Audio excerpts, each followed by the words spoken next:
হুম। আজকে তোমাদের সামনে মার্ক কর নিয়ে কিছু আলোচনা করি। কদিন আগে তোমাদের মার্ক সল নিয়ে মনে হয় 4টে পর্ব করা হয়েছিল। তো আমার আশা আছে মার্কের যে সাধারণ গ্রুপগুলি আমাদের প্রয়োজন আছে সেই কটা মেডিসিন করব। তাহলে মার্ক, মার্ক কর, মার্ক প্রোটোআয়োড, মার্ক বিনায়োড, আমার পেশেন্টটা কি এটা জানতে আমাদের একটু সুবিধা হবে এবং ট্রিটমেন্টের ক্ষেত্রেও সুবিধা হবে।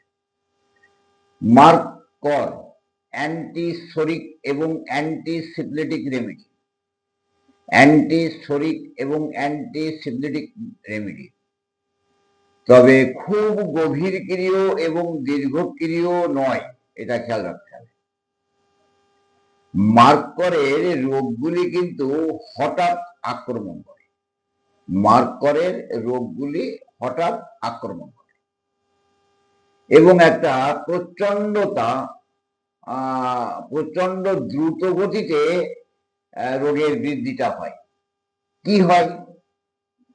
সাধারণত আমরা মার্ক করের কে ব্যবহার করি ওই পায়খানার সাথে আম, আর আমের সাথে রক্ত আধিক্য থাকলে মার্ক কর, আর রক্ত কম থাকলে মার্কসল। না, এটা কিন্তু ঠিক মার্ক কর ব্যবহার করার উপযুক্ত লক্ষণ নয়। মার্ক করকে ব্যবহার করতে গেলে আমাদের সবসময় একটা জিনিস খেয়াল করতে হবে, মার্কের বেশ কিছু লক্ষণ তো থাকবেই, আর তার সাথে সাথে রোগটা হঠাৎ আক্রমণ হবে, হঠাৎ দ্রুত গতিতে একটা প্রচন্ড আকার ধারণ করবে। এটা আমাদের গতি প্রকৃতি, ওষুধের গতি প্রকৃতির দিকে আমাদের খেয়াল করলে এটা আমরা পাই। এবং এই অবস্থার সাথে প্রস্রাব নালীতে একটা জ্বালা, প্রস্রাব নালীতে একটা জ্বালা, প্রস্রাব করার সময় জ্বালা এবং ফোঁটা ফোঁটা প্রস্রাব নির্গমন, এই অবস্থাটা কিন্তু প্রথম। শুধু যে রক্তের আধিক্য বেশি হলো আর মার্ক কর দিয়ে দিলাম, হয়তো অনেক সময় উপশম হয়, হয়তো অনেক সময় রেজাল্ট হয়ে গেল অজান্তে, হয়তো রেজাল্ট যখন হলো না তখন কিন্তু হাঁচড়ে বেড়াতে হবে যে তাহলে আমার ভুল কোথায়, দেবো কাকে, কি করব।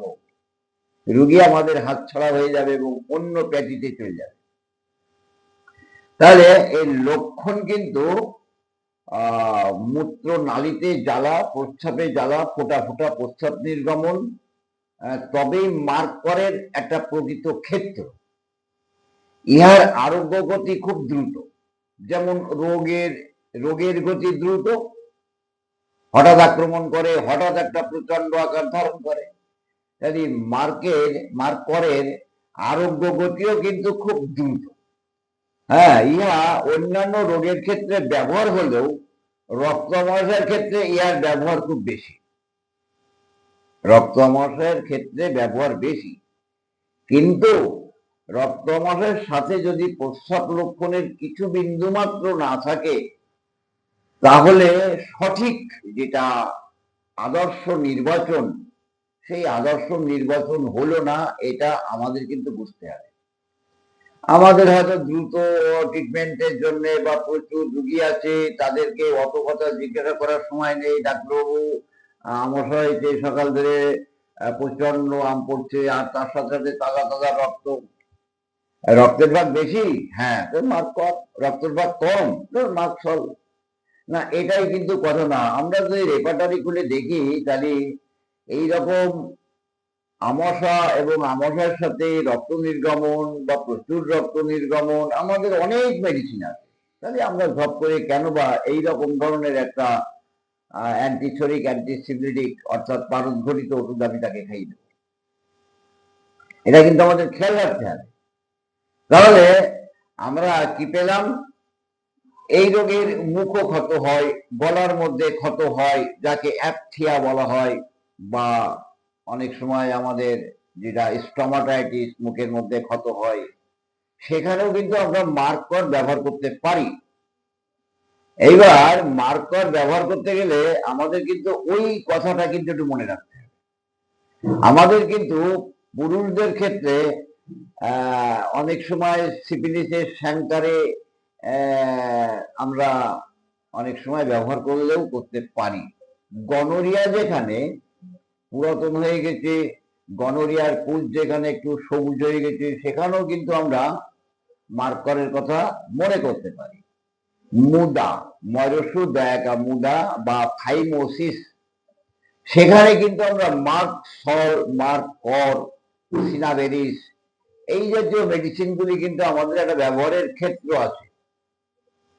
কিন্তু মার্ক কর দিতে গেলে প্রস্রাবে কি আপনার জ্বালা কিছু হয়? হ্যাঁ, হয়। যদি এইরকম প্রস্রাবে জ্বালা থাকে তাহলে আমরা কিন্তু মার্ক করের কথা মনে করতে পারি। মার্কের সমস্ত লক্ষণ আছে, অর্থাৎ মার্কের মতন পিপাসা আছে, মার্কের মতন সরস জিহ্বা আছে, মার্কের মতন সন্ধ্যাবেলা থেকে রাত্রিকালীন বৃদ্ধি আছে, এটা কিন্তু দেখতে হবে। আর টক খেলে কিন্তু মার্ক করের রোগীর বৃদ্ধি ঘটে টক খেলে, আর সন্ধ্যা থেকে রাত পর্যন্ত মার্কের সব লক্ষণের সাথে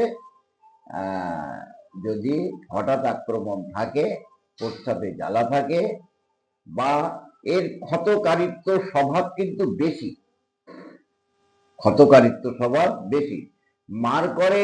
মার্ক সলের ক্ষতকারিত্ব স্বভাব যত, তার থেকে একটু বেশি কেন সাহেব বলছেন মার্কের ক্ষতকারিত্ব স্বভাবটা বেশি, এবং আক্রমণের গতি দ্রুত, আক্রমণের গতি দ্রুত।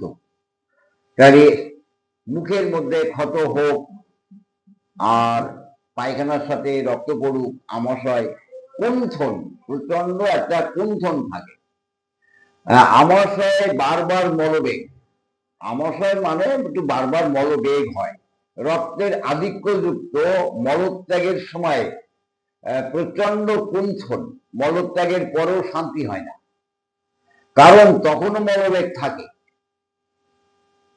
একবার বেগ টাপলো, গেলাম, মলখানটা বেরিয়ে গেল, কিন্তু কুণ্ঠন বন্ধ হয়ে গেল, উঠলো না, একটা বেগ থেকেই গেল, অনেক সময় ধরে ওই কুণ্ঠন বেগটা থাকতে থাকে। এমন রক্ত আমাশয়ের সাথে প্রস্রাব করার সময় প্রস্রাব নালীতে জ্বালা এবং ফোঁটা ফোঁটা প্রস্রাব নির্গমন মার্ক সল অপেক্ষা মার্ক করে ক্ষতকারিত্ব স্বভাব বেশি। অর্থাৎ এইরকম যদি ক্ষতকারিত্ব স্বভাব বেশি, মানে মার্কের যতখানি রক্ত বের হয় তার থেকে বেশি রক্তস্রাব প্রবণ ভাবটা মার্ক করে বেশি, তাহলে আমরা কিন্তু সেখানে মার্কার ব্যবহার করতে পারবো। প্রায় হঠাৎ রক্তমাশয়ের শুরু, রক্তের আধিক্যযুক্ত মল খুব ঘন ঘন মলত্যাগে যাওয়া, মলত্যাগের সময় প্রচন্ড কুণ্ঠন, মলত্যাগের পরেও একটা মলের বেগ, যে কথা আমি বারবার করে বলছি, এই কথাগুলি কিন্তু মনে রাখতে হবে। আমের আধিক্যযুক্ত আমাশয় চলতে চলতে যখন রক্তের আধিক্যযুক্ত আমাশয় শুরু হয়, দেখা গেল হয়তো আমাশয় রক্ত নেই, আরো পরদিন আমাশয় অল্প রক্ত, তারপরের দিন দেখা গেল আমাশয় বেশি রক্ত, তাহলে আমরা তো তখনই মার্ক করের কথা অবশ্যই মনে করতে হবে যে মার্ক সল বাদ দিয়ে মার্ক কর নয় তো, এটা কিন্তু আমাদের একটা চিন্তনীয়।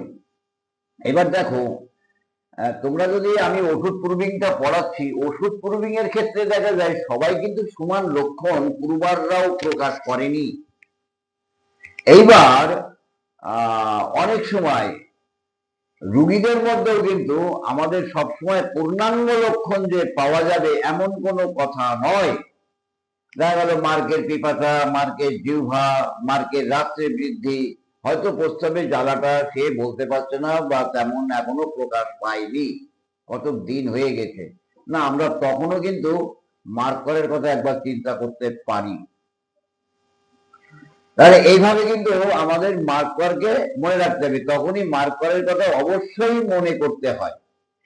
আর এই মার্কারের রোগীগুলির সাথে আমাদের ক্যান্থারিস এবং আর্সেনিকের একটা পার্থক্য থাকে। ক্যান্থারিস ক্যান্সারিতেও কিন্তু আগুনে পুড়ে যাওয়ার ন্যায় জ্বালা এবং মূত্রযন্ত্র আক্রমণ হয়। ক্যান্সারিতেও কিন্তু আমাশয় আছে, আগুনে পুড়ে যাওয়ার ন্যায় জ্বালা। কিন্তু ক্যান্সারিতের বৃদ্ধিকালটা কিন্তু সন্ধ্যা থেকে রাতভর নয়। আর সরল জিহ্বার সাথে প্রচন্ড পিপাসা তা কিন্তু পাওয়া যায় না। আর ক্যান্সারিতে রোগী প্রস্রাবে জ্বালা নিবারণ করার জন্য সে যদি জল পান করে তাহলে তার জ্বালাটা আরো বেড়ে যায়, এটা মনে রাখবা কিন্তু। আর আর্সেনিকের বৃদ্ধি, আর্সেনিকের যদি পেশেন্ট হয় তাহলে আম বা রক্তের পরিমাণ সামান্য থাকে, জ্বালা থাকে, আর সেটা মলদ্বারও জ্বালা থাকতে পারে, প্রস্রাবের জ্বালা থাকতে পারে। কিন্তু সেখানে দিন দুপুরে অর্থাৎ 12টা-1টার সময় বৃদ্ধি এবং রাত 12টা-1টায় সময় বৃদ্ধি। সেখানে স্বল্প স্বল্প প্রস্রাব পিপাসা থাকে, স্বল্প মানে অল্প অল্প জল খায়, অল্প অল্প জল খায় যদি শীতকাতর থাকে। এইভাবে যদি আমরা ইন্ডিভিজুয়াল করে নিই, 1 মিনিট চিন্তা করে 2 মিনিট চিন্তা করে, তাহলে আমরা কিন্তু রোগীর জন্য সঠিক মেডিসিনটা ব্যবহার করতে পারি। এবং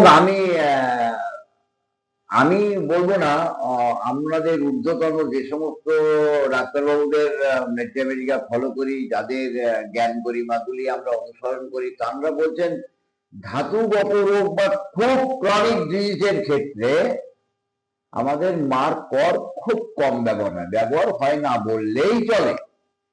আর সাধারণত এই ধরনের তরুণ অবস্থায় যেটা ব্যবহার হয় সেটা 6, 30 এবং 200। আমরা 6, 30ই ব্যবহার করতে পারি। তাহলে আমি আরেকবার বলি, মার্কস হলের বেশ কিছু লক্ষণের সাথে প্রস্রাবে জ্বালা, ফোঁটা ফোঁটা মূত্রত্যাগ এবং মূত্রনালীতে জ্বালা, তার সাথে যদি আমাশয় থাকে তাহলে বারবার মলত্যাগের বেগ আসা, পায়খানা করার পরও মলত্যাগের বেগ যায় না, প্রচন্ড কুণ্ঠন থাকে এবং আমের থেকে রক্তের আধিক্যটা বেশি থাকে, হঠাৎ রোগের আক্রমণ এবং হঠাৎ প্রচন্ড আকার ধারণ করে। এই কথাগুলি কিন্তু আমাদের প্রথম মনে রাখতে হবে। একথিয়া মুখের মধ্যে ক্ষত হলেও কিন্তু আমরা এই মার্কর বা মার্কসল, অ্যাসিড নাইট্রিক, এরকম অনেক মেডিসিন আছে, বোরাক্স ইত্যাদি ইত্যাদি আমরা ব্যবহার করি, কিন্তু সেও কিন্তু লক্ষণ অনুসারে। আমরা মুদার ক্ষেত্রে ব্যবহার করি, সেটা আমি বললাম। তাহলে প্রস্রাবে জ্বালা, রক্ত আধিক্য, রাত্রে বৃদ্ধি, টক খেলে বৃদ্ধি, এই হচ্ছে তার বিশেষত্ব। হঠাৎ আক্রমণ, হঠাৎ প্রচন্ড আকার ধারণ করে। ঠিক এই পর্যন্ত থাক।